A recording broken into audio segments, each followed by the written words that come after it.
BC's Arthi Pohl is working on that. What are you learning, Arthi?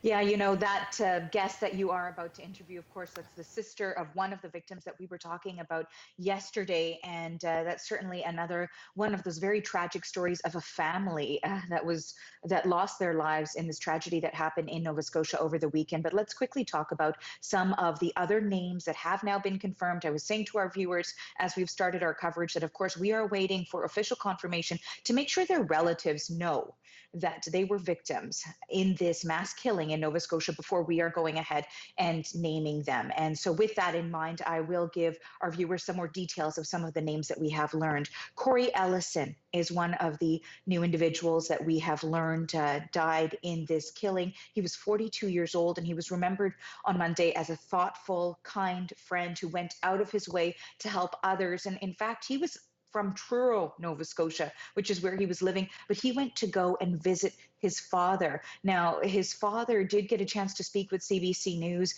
and has not given details about what the circumstances were surrounding the death. And, you were speaking with our Brett Ruskin out there that not a lot of details on that front have been released, but Kori Ellison is one of those victims. In addition to that, Gina Goulet, another woman who we've confirmed here was a victim of that killing. She was 54 years old from Shubenacadie, Nova Scotia. She was a two-time cancer survivor.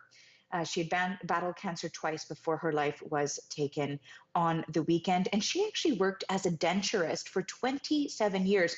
That's the same profession of the man who is believed to have carried out this mass killing in Nova Scotia. But there's no indication whether or not he knew her, this particular victim, Gina Goulet. Also, Joey Weber has been confirmed to CBC News as a victim, a young father of 3, and he had just gone out to run an errand, and he never made it back. And on the GoFundMe page that has been set up for his family, they have an image there of his family. And of course, this is going to be a very difficult time for them. Another couple that we have confirmed, Dawn Madsen and Frank Gulinchin, and they were a husband and wife that were actually from Ontario and the Durham region outside of Toronto, had issued a statement in regards to them saying that Dawn Madsen, in fact, worked at a long-term care home, and she just retired in 2019. And in part of a statement said that our hearts go out to the family and all families affected by this. And in the Durham region, the flags are flying at half-mast in honor of these victims. Now, we did get a chance to speak with a former MP in this area, and he really puts into perspective the fact that these are just not names or numbers, as you've mentioned, at least 18 confirmed, 2 presumptive deaths here, but these are real humans, and he really gives some insight into that. Take a listen. I somehow got to be 75 years old this year, and most of these victims will only have ever lived half as long as I've lived. I've gotten to see my children grow up. I've gotten to see my grandchildren grow up. They're age 2 to 12 years old now. And they'll miss all that. And that really, I just can't imagine the loss that they have experienced, and their families will experience. Their families will have, this will impact their families forever. No question on that front, Suhana, how all of the families and this community will now have to pick up in the wake of this huge tragedy.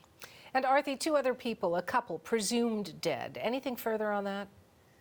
Right. So this is information that we've learned. And of course, we have had a chance to speak with the relatives as well, which is why we are going with presumed dead. Elizabeth Joanne Thomas and John Zoll. This was a couple who actually had moved to Nova Scotia in their retirement because they fell in love with the province on a trip. But they were from Albuquerque, New Mexico. And in talking with their son, what CBC News has learned is that the father was in his 60s and he was a veteran of the U.S. Navy, the mother in her 50s, and she was originally from Winnipeg. Again, they had gone to retire there essentially, and what they won't say again the circumstances surrounding the death, but they have been told by police that the log house in this area that the family was staying in has been burned down, and so the son was told to assume the worst. Suhana. Thanks for that, Arthi. CBC's Arthi Pohl in Toronto.